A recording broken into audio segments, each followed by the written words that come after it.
If you pull that trigger, you lose $40 million in the next 10 seconds. If you hesitate, you lose your life in 5. The voice didn't tremble. It didn't plead. It cut through the thick cigar smoke air of the penthouse office like a scalpel through necrotic flesh. Dante Vesperi, the capo of the New York underworld, the man whose shadow alone was enough to make grown men wet themselves, froze. His finger was already applying 3 pounds of pressure to the trigger of his custom heavy barrel 1911. The muzzle was pressed so hard against the forehead of the sobbing man on his knees that it had left a perfect red circle on the skin. Dante didn't turn around, not yet. In his world, turning around was a sign of surprise, and surprise was a weakness. Instead, he kept his eyes locked on the traitor kneeling before him, Carlo, his accountant for 10 years, but his attention shifted entirely to the reflection in the darkened window to his left.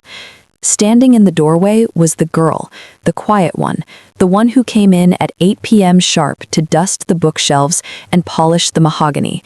He didn't even know her name. She was part of the furniture, a ghost in a gray uniform. But ghosts didn't speak, and they certainly didn't issue ultimatums to the devil.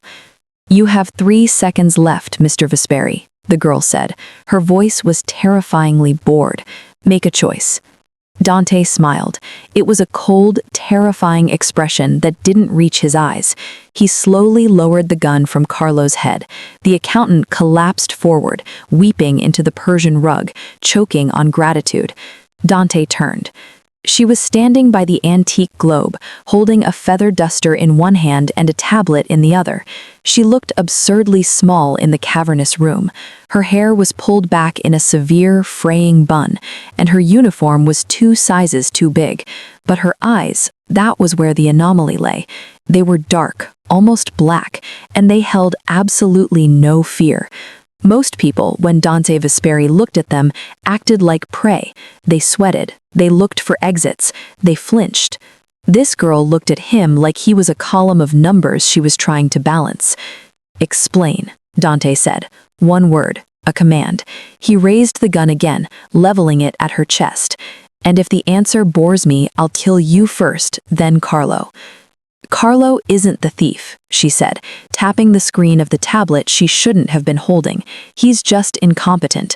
The theft of the 40 million from the offshore shipping accounts wasn't an external hack. It was a scheduled transfer authorized by a biometric signature." "My signature," Dante said, his voice dropping an octave. "No," she corrected him. She took a step forward, right toward the barrel of the gun. "Your brother's." The silence that followed was heavy enough to crush lungs. Luca, his younger brother, his right hand, the only person in the world Dante trusted enough to turn his back on. "You're lying," Dante whispered, "and for that slander, I will make your death slow." "Check your phone," she said. "You have a text message coming in, right now." Buzz. The phone in Dante's pocket vibrated against his hip. The timing was so precise, it felt supernatural. He kept the gun trained on her heart, but reached into his pocket with his left hand. He glanced at the screen. It was a text from Luca. "Meeting ran late, heading to the warehouse. Don't wait up." "So?" Dante snarled. That text was sent from a burner relay, but the geolocation tag embedded in the metadata, which I'm tracking on this tablet, shows the device is currently at Teterboro Airport. A private jet is taxiing on the runway, tail number N782VA. It's registered to a shell company owned by the Ivanov family, your rivals. She paused, tilting her head. "If you kill Carlo, you're distracted. If you hesitate, Luca takes off and the money is gone. You have," she glanced at the grandfather clock, "2 minutes to call the tower and ground that plane before it enters international airspace." That was the 5 seconds to lose your life part, because if Luca lands in Russia with your money and your secrets, the Ivanovs will hunt you down within the week. Dante stared at her. His mind raced, calculating the odds. It was insane. It was impossible. But the precision, the sheer audacity. He snatched the desk phone, dialed his contact at air traffic control. Ground flight N782VA. Now, block the runway with fire trucks if you have to. If that bird leaves the tarmac, I burn your house down. He slammed the receiver down. He looked back at the girl. She had gone back to dusting the globe. Dante felt a sensation he hadn't felt in 20 years. Curiosity. Sharp, dangerous curiosity. He walked over to Carlo, who was still sobbing on the floor, and kicked him in the ribs. Get out. You're fired. If I see you in New York tomorrow, you're dead. Carlo scrambled away, crawling on hands and knees out of the room. Now it was just the two of them, the predator and the whatever she was. Dante holstered his gun and walked toward her.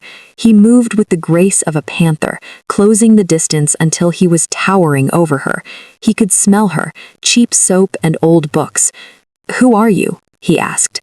She didn't look up from her dusting. "I'm Vera." "Vera who?" "Just Vera. I'm the cleaner." "Cleaners don't hack biometric financial data and track private jets," Dante said, grabbing her wrist. Her pulse was steady. It was infuriating. "Who sent you? The feds? The Ivanovs?" "If I were with the Ivanovs, I would have let Luca leave," she said reasonably, finally meeting his gaze. "And if I were a fed, I would have recorded you putting a gun to your accountant's head. I'm neither." "Then why save me?" Vera pulled her wrist free. It wasn't a violent yank, just a firm disengagement. "Because the Ivanovs tip poorly, and I need this job." Dante laughed. It was a harsh, barking sound. "You need this job? You just saved me $40 million. You think I'm going to let you go back to scrubbing toilets?" "I prefer the toilets," she said simply. "They're honest. Dirt is dirt. Blood is harder to get out of the grout." She turned to walk away, placing the duster in her apron. "Stop," Dante commanded. She stopped, but she didn't turn. "You don't fear me," Dante said. It was a statement, not a question. It bothered him. It felt like an itch under his skin. "Everyone fears me. Politicians, killers, my own family. Why don't you?" Vera turned her head slightly, looking at him over her shoulder. The lighting cast half her face in shadow. "Fear is a currency, Mr. Vesperi," she said. "You spend it to buy obedience. But I'm bankrupt. I have nothing left to lose. You can't threaten a woman who has already died." She walked out the door, leaving Dante standing alone in the center of his empire, realizing for the first time that the walls were made of glass, and he had no idea who was watching him from the outside. The next morning, Vera did not wake up in a cell, which was surprising. She woke up in her cramped studio apartment in Queens to the sound of pounding on her door. She opened it to find two men in suits, Dante's personal guard. They didn't draw weapons, but they took up the entire hallway. "Mr. Vesperi requires your presence," the one on the left said. "He says bring the tablet." Vera sighed, rubbing the sleep from her eyes. "I'm not on the schedule today. It's Tuesday." "You are now." The ride to the estate was silent. Vera sat in the back of the armored USV, watching the city blur by. She knew she was playing a dangerous game. She had shown her hand, or at least one card from the deck. Saving Dante wasn't about loyalty, it was about preservation. If the Ivanovs took over, the city would burn, and the specific vengeance she had been planning for 3 years would become impossible. She needed Dante Vesperi alive, she needed him strong, and most of all, she needed him to trust her. When she entered the office, the atmosphere was different. The heavy curtains were drawn, the smell of stale smoke was gone, replaced with fresh espresso. Dante was sitting behind his massive oak desk, wearing a tailored 3-piece suit that cost more than her building. He looked tired. There were dark circles under his eyes. "Sit," he said, gesturing to the chair where he had almost executed Carlo the night before. Vera sat. "Is Luca in custody?" "Luca is in the trunk of a car somewhere in Jersey," Dante said dismissively, waving his hand. "He confessed. He was jealous. Typical Cain and Abel garbage. I dealt with it." Vera noticed a small bandage on Dante's knuckles. "You dealt with it personally." "I don't outsource family matters." Dante leaned forward, his eyes locking onto hers. "I ran a background check on you last night, Vera." Or I tried to. It seems you don't exist before 3 years ago. No birth certificate, no school records, no tax history. You popped into existence in 2021 with a fake social security number and a job application for a cleaning service. Paperwork gets lost, Vera said neutrally. Not that much paperwork. You're a ghost. Dante stood up and walked around the desk, leaning against the edge, crossing his arms. I have enemies, Vera. Many of them. When a ghost walks into my office and saves my empire, I have to ask myself, is she a guardian angel or is she fattening the pig for the slaughter? I'm not an angel, Vera said, and you're not a pig. You're a wolf. I just happened to notice the trap before you stepped in it. Why? I told you, I need the job. Bullshit. Dante slammed his hand on the desk. The sudden violence made the guards by the door flinch. Vera didn't blink. You have the skills of a cyber intelligence officer and the nerves of a hitman. You don't need to scrub floors for minimum wage. What do you want? Vera looked at him, really looked at him. She saw the paranoia, the exhaustion, the isolation. He ruled a kingdom of fear, and he was the most terrified man in it, terrified of losing control. I want safety, she lied. It was the best kind of lie, one wrapped in a truth. And I want to be useful. You have plenty of men who can shoot guns and break legs, Mr. Vesperi. You have an army of thugs, but you don't have anyone who tells you the truth. Carlo stole from you for months. Luca betrayed you. Your security team missed the data breach. You're surrounded by people who are too scared of you to do their jobs properly. She paused, letting the words sink in. Fear makes people stupid. I'm not scared of you, so I'm the only one who can actually see what's coming. Dante studied her face, searching for a crack in the armor. He saw none. Fine, he said softly. You're promoted. To head housekeeper? To my personal assistant.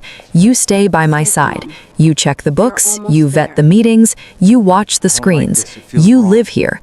I have a cat, Vera said. Bring the cat. Dante turned his back, dismissing her. But Vera, yes, Mr. Vesperi? If I ever find out you're lying to me, if I find out you're working for someone else, I won't kill you. He turned his head, a cruel smile playing on his lips. I'll make you wish you were back in the dark where I found you. Understood, Vera said. She stood up and walked to the door. As she grabbed the handle, she felt a tremor in her hand. She hid it in her pocket.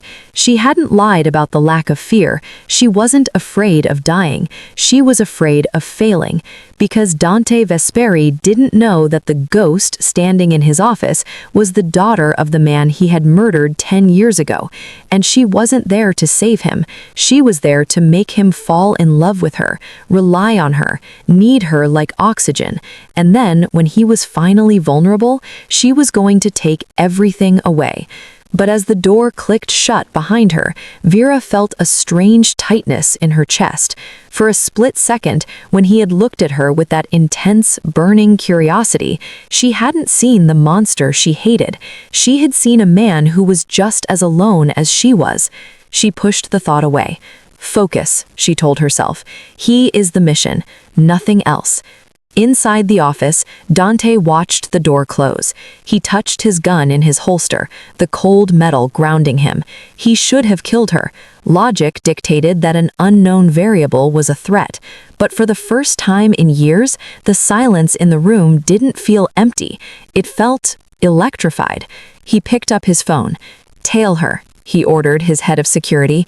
I want to know what brand of toothpaste she buys. I want to know who she talks to, and find out if the ghost has a grave somewhere in the Barrens. He hung up and looked out the window at the sprawling city. The game had changed. He just wasn't sure of the rules anymore. 3 days later, Vera stood in front of a floor-to-length mirror in the master suite, staring at a stranger. The gray cleaning uniform was gone. In its place was a backless emerald green silk gown that clung to her like a second skin. It was beautiful, expensive, and tactical. The fabric was thick enough to conceal the ceramic knife strapped to her thigh, and the clutch purse she held contained a signal jammer, not lipstick. "You look like a wife," a voice rumbled from the doorway. Vera didn't jump. She watched Dante's reflection join hers in the mirror.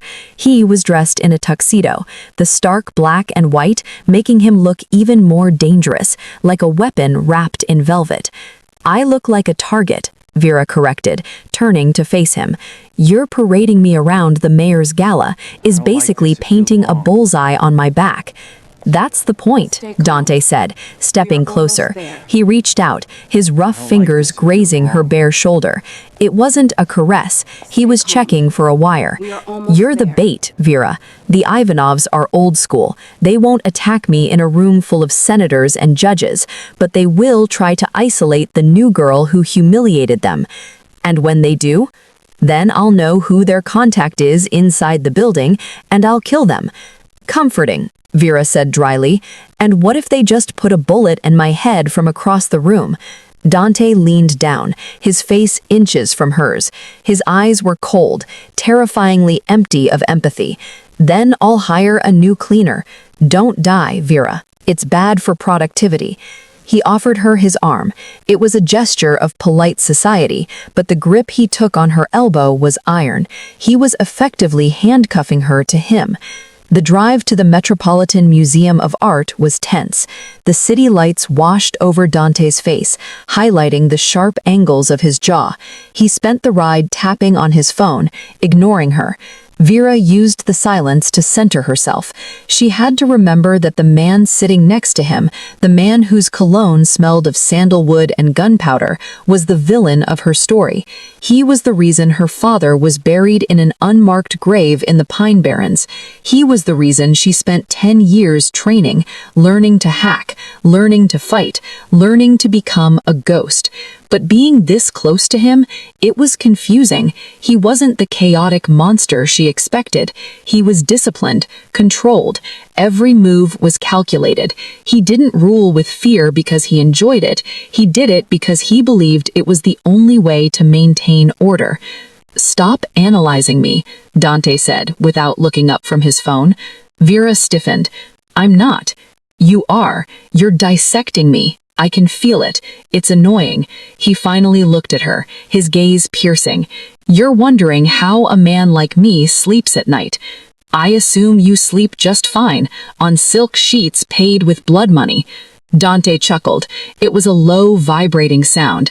"I don't sleep, Vera. I wait for morning." The car stopped. The doors opened to a barrage of camera flashes. The gala was a sea of diamonds and fake smiles. New York's elite mingled with its predators, the lines between politician and gangster blurred to invisibility. Dante moved through the crowd like a shark parting a school of fish.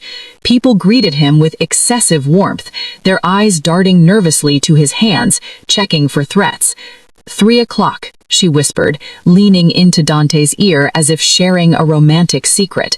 "The man by the ice sculpture, he's wearing a waiter's jacket, but his shoes are Italian leather, tailored. Waiters don't wear $600 loafers."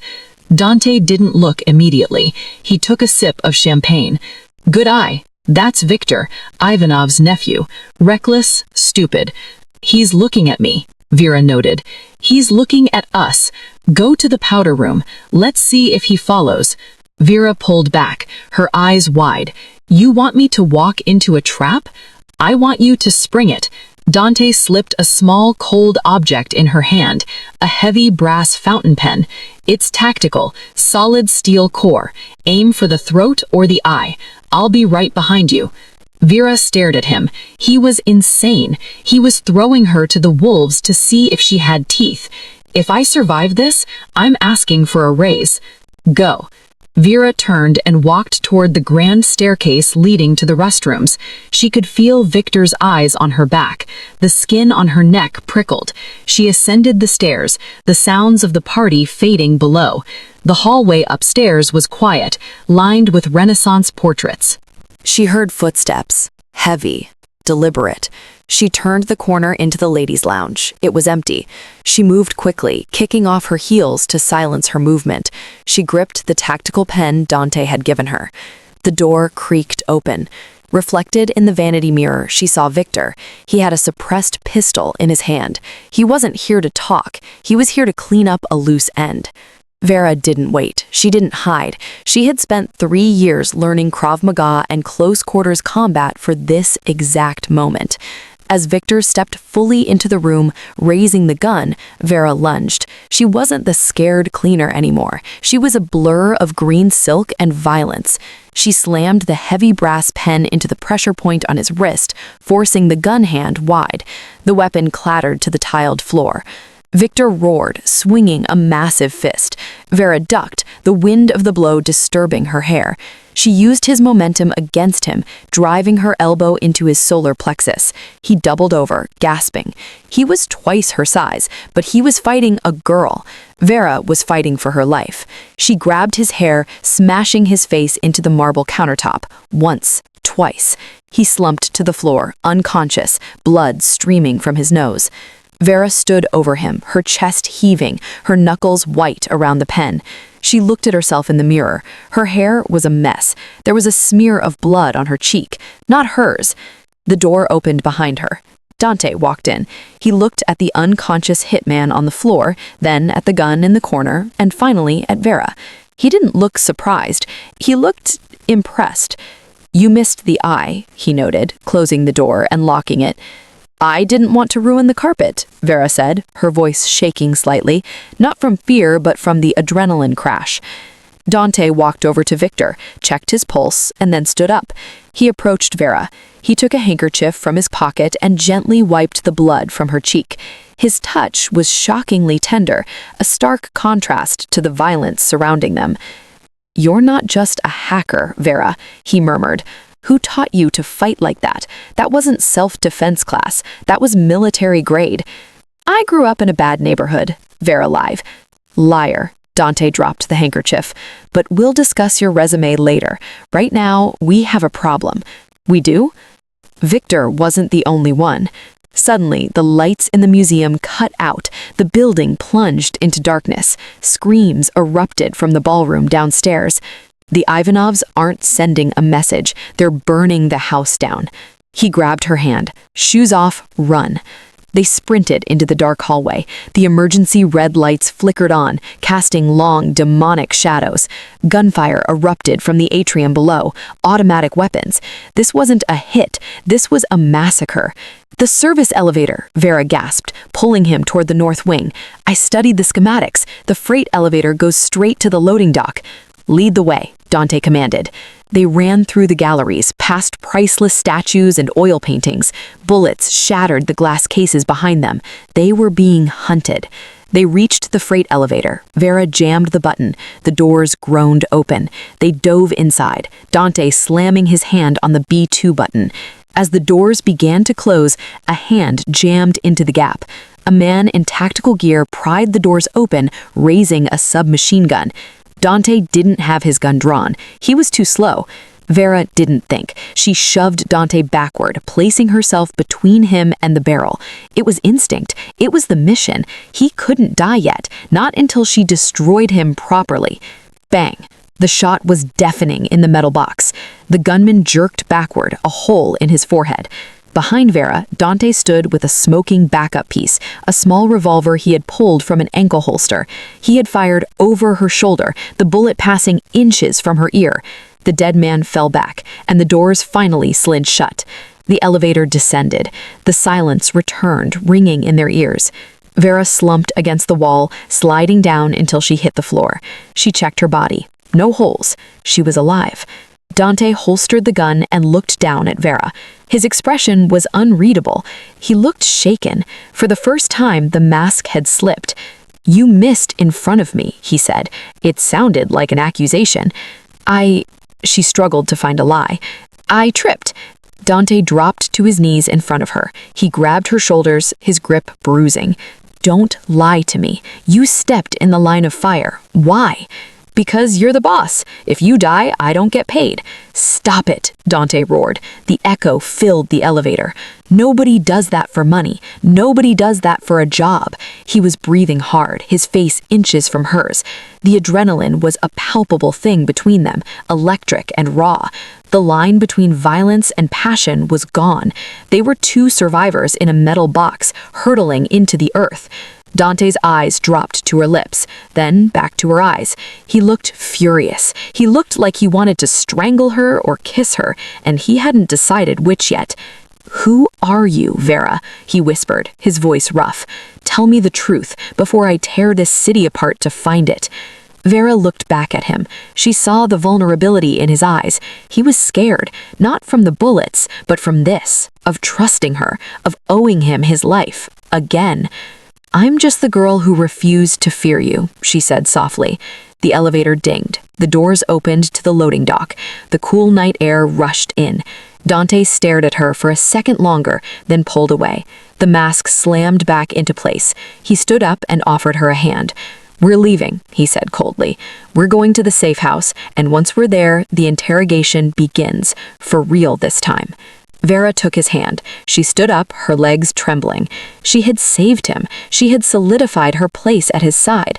But as she looked at his broad back while he led her toward a waiting getaway car, she realized the terrifying truth.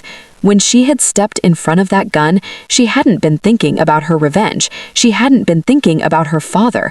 She just wanted him to live, and that terrified her more than any bullet. The safe house was a fortress of concrete and steel buried deep in the Catskills. Outside, a storm was tearing the trees apart. Inside, the silence was deafening. Dante sat on the edge of the leather sofa, his shirt stripped off, revealing a map of scars across his torso. The bullet from the elevator hadn't hit him, but a ricochet from the museum had opened a gash along his ribs. He was bleeding sluggishly. Vera stood over him with a medkit. Her hands, usually so steady when hacking a firewall or disarming a man, were trembling. "Stop shaking," Dante grunted, wincing as she poured alcohol over the wound. "It's a scratch," Vera snapped, her voice tight. "Hold still or I'll make it hurt on purpose." Dante looked up at her. The adrenaline of the shootout had faded, leaving behind a raw, heavy tension. "You saved me again, Vera. That makes twice. The ledger is unbalanced." Vera threaded the needle. She focused entirely on the skin, refusing to meet his eyes. "Consider it a down payment on my retirement." She pushed the needle through. Dante didn't even flinch. He just watched her face, his dark eyes tracing the line of her jaw, the pulse fluttering in her neck. "You're not a cleaner," he said quietly, "and you're not just a girl from the streets. The way you cleared that room, the way you checked the exits, you were trained to kill." Vera tied off the suture and snipped the thread. She finally looked at him. "Does it matter?" "Yes," Dante said. He reached out, his hand wrapping around the back of her neck. He pulled her down until their foreheads were touching. "Because I can't figure out if I should kiss you or put a bullet in you." Vera's breath hitched. She could smell the iron of his blood and the rain on his skin. This was the moment, the perfect moment to let him in, to lower his guard completely. "Why not both?" she whispered. Dante kissed her. It wasn't gentle, it was possessive, desperate, a collision of two violent worlds. For a moment, Vera forgot the plan. She forgot the graveyard in New Jersey. She forgot that she was supposed to be the knife in his back. She just felt him, the heat, the power, the undeniable pull of a man who burned brighter than anyone else. But then his hand moved to her waist, brushing against the hidden pocket where she kept the tactical pen. Reality crashed back in. She broke the kiss, breathless. "The antibiotics," she stammered, pulling away. I need to get you water." Dante watched her go to the kitchenette. His eyes were heavy. The blood loss was catching up to him. "Top shelf. Whiskey. No water." Vera poured the drink. She stood with her back to him, staring at the amber liquid. Her hand hovered over her ring, a hollow compartment ring she had worn for 3 years. Inside was a dissolvable sedative, strong enough to knock out a horse for 2 hours. She flicked the powder into the glass. The liquid swirled, dissolving the evidence instantly. She turned around and walked back to him. "Drink." Dante took the glass. He held her gaze for a long second, a flicker of something. Suspicion? Sadness? Crossing his face. Then he downed it in one swallow. "Stay with me," he muttered, leaning his head back against the sofa. "Don't leave." "I'm right here," Vera said softly. 2 minutes later, the glass slipped from his hand and rolled onto the rug. Dante Vesperi, the most dangerous man in New York, was unconscious. Vera didn't waste a second. The tenderness vanished from her face, replaced by the cold mask of the operative she truly was. She went straight to the bookshelf. She pushed aside a copy of The Prince and found the hidden safe behind the paneling. She didn't need the combination. She had lifted his fingerprints from the whiskey glass using a piece of tape from the medkit. She pressed the tape to the biometric scanner. Beep, click. The safe swung open. Inside, there was no money, just hard drives, black hard drives labeled by year. This was Dante's insurance, the blackmail, the hit orders, the proof of every crime he had committed for a decade. Vera grabbed the drive labeled 2014, the year her father died. She hurried to the desk, pulled a laptop from her bag and plugged the drive in. Her fingers flew across the keyboard, bypassing the encryption. She needed proof. She needed to see the order. She needed to see Dante signing her father's death warrant so she could finally hate him enough to finish this. The file opened, a folder named Marco Rossi, her father. She clicked on a video file. The grainy footage showed a warehouse. Her father, Marco, was tied to a chair. He looked beaten, bloody. Vera's hand flew to her mouth. Dante walked into the frame. He looked younger, sharper. He was holding a gun. "Do it," Marco wheezed in the video. "Do it, Dante. If you let me go, the commission will kill us both. They know I talked to the feds." Vera froze. Talked to the feds? Her father was a snitch? In the video, Dante lowered the gun. "I can't kill you, Marco. You're my brother's godfather, your family."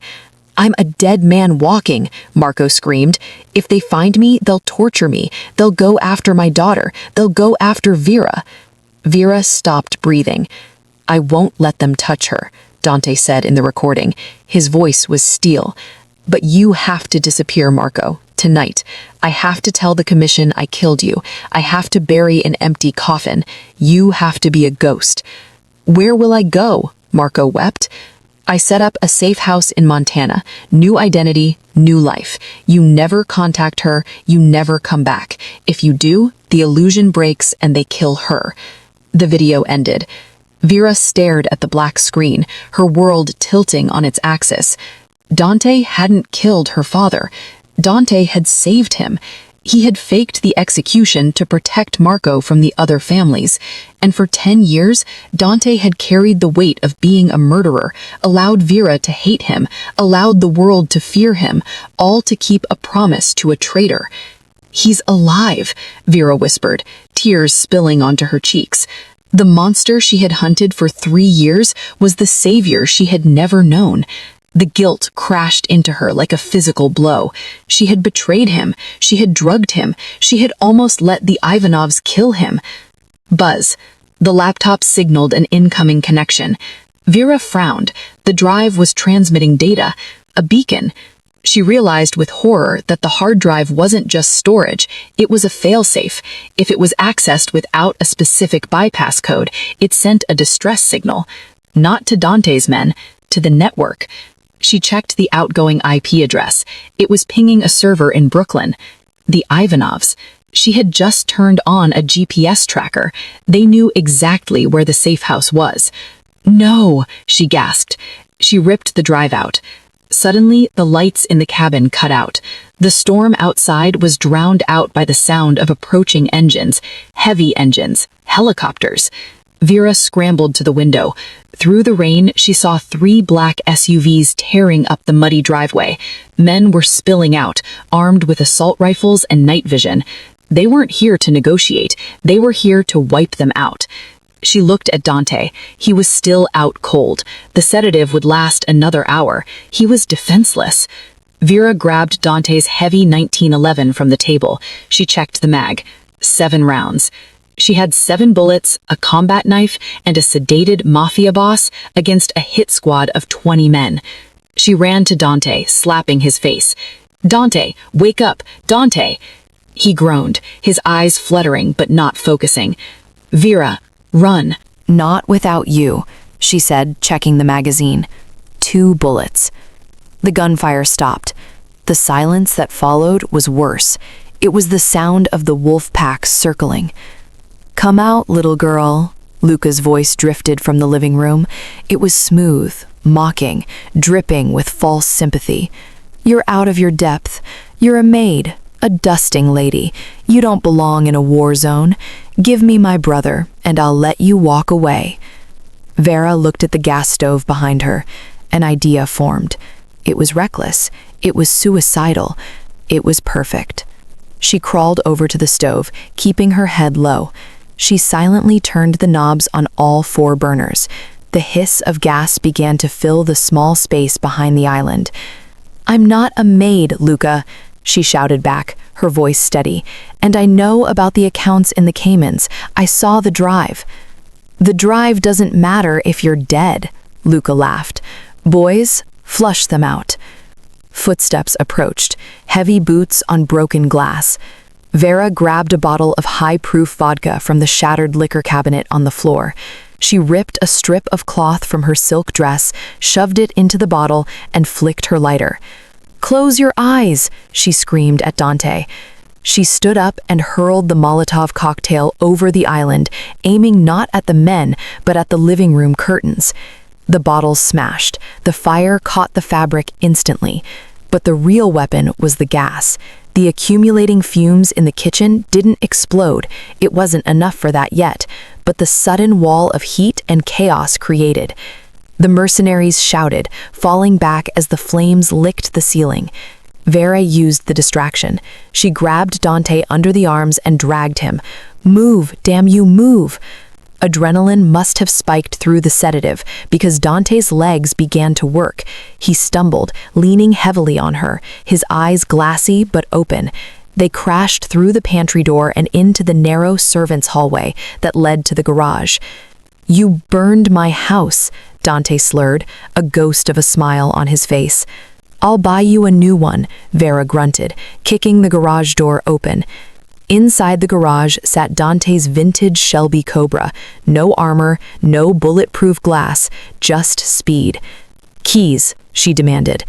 Dante patted his pocket, but his coordination was gone. Vera shoved her hand into his suit jacket, finding the keys.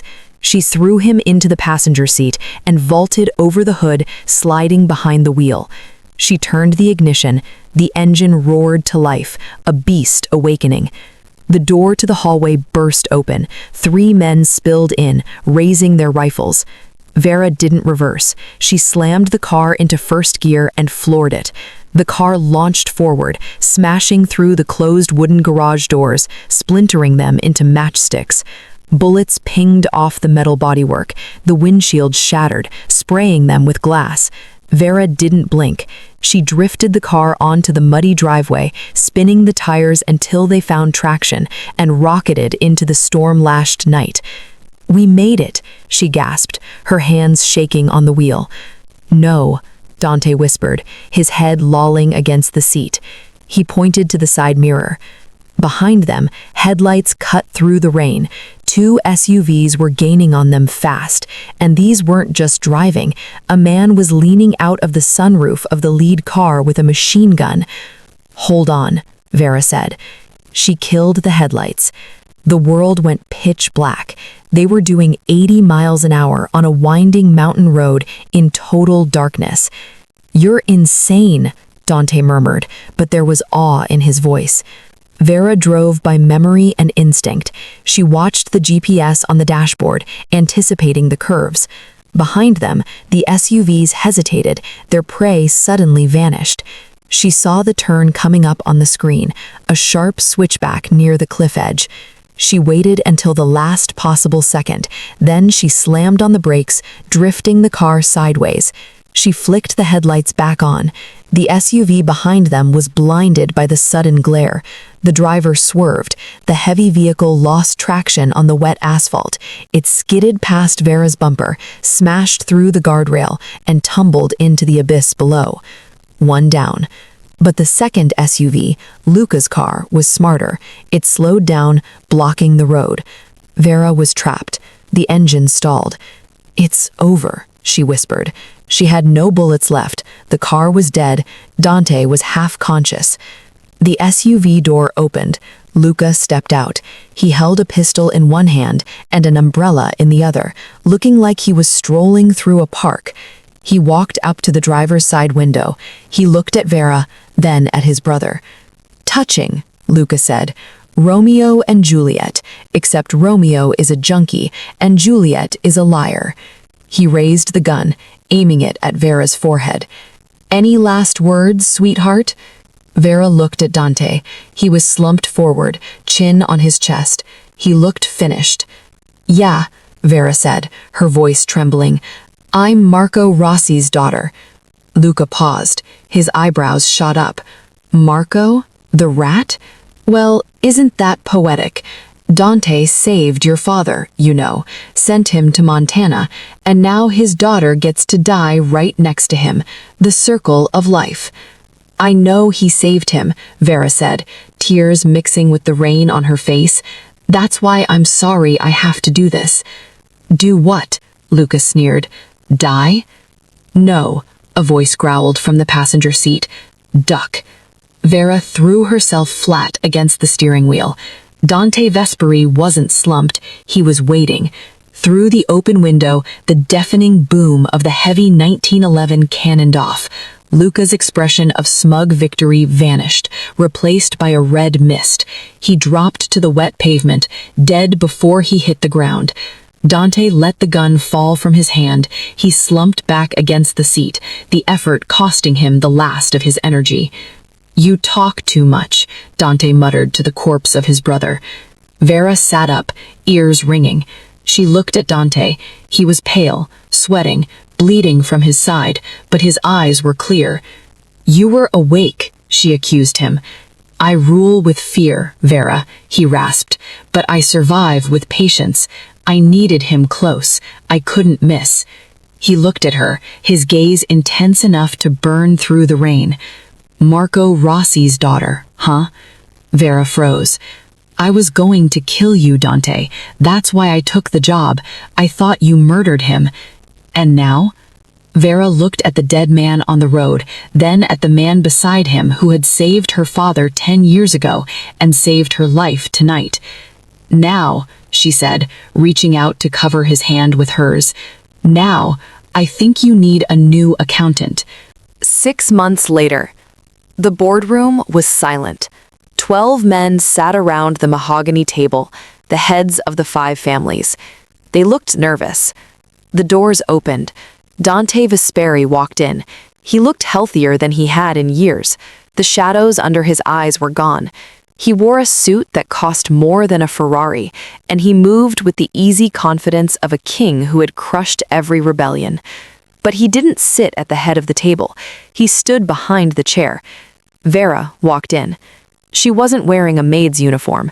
She was wearing a tailored white suit, sharp and immaculate. Her hair was down, cascading over her shoulders. She didn't look like a cleaner. She looked like a queen. She sat in the capo's chair. The men around the table exchanged uneasy glances. One of them, a heavy-set man from Chicago, cleared his throat. "Dante, what is this? We don't do business with secretaries." Dante smiled. It was the smile that had haunted nightmares for 2 decades. "She's not a secretary, Don Falcone. She's the person who cleaned up my mess. She's the person who found the leak in your organization last week that you didn't even know existed." Vera tossed a folder onto the table. It slid across the polished wood and stopped in front of Falcone. "Your nephew is selling you out to the cartel," Vera said, her voice cool, bored, and terrifying. "I have the wiretaps, the bank transfers, and the flight logs. Deal with it, or we will." Falcone opened the folder. He went pale. "Now," Vera said, clasping her hands on the table, "let's talk about the new shipping rates. The Vesperi family is taking a 30% cut." "That's robbery," another boss shouted. "No," Dante said softly, placing a hand on Vera's shoulder. "That's the price of doing business with the only people in this room who aren't afraid of each other." He looked down at Vera. She looked up at him. There was no fear in her eyes, only a deep, unshakable trust. They had found the one thing more powerful than fear in their world. They had found a partner who knew where the bodies were buried because they had dug the graves together. Vera turned back to the terrified men. "Any other questions?" she asked. The room remained silent. "Good," Vera said, pulling a tablet from her bag, the same tablet she used to dust with. "Then let's get to work. I have a schedule to keep."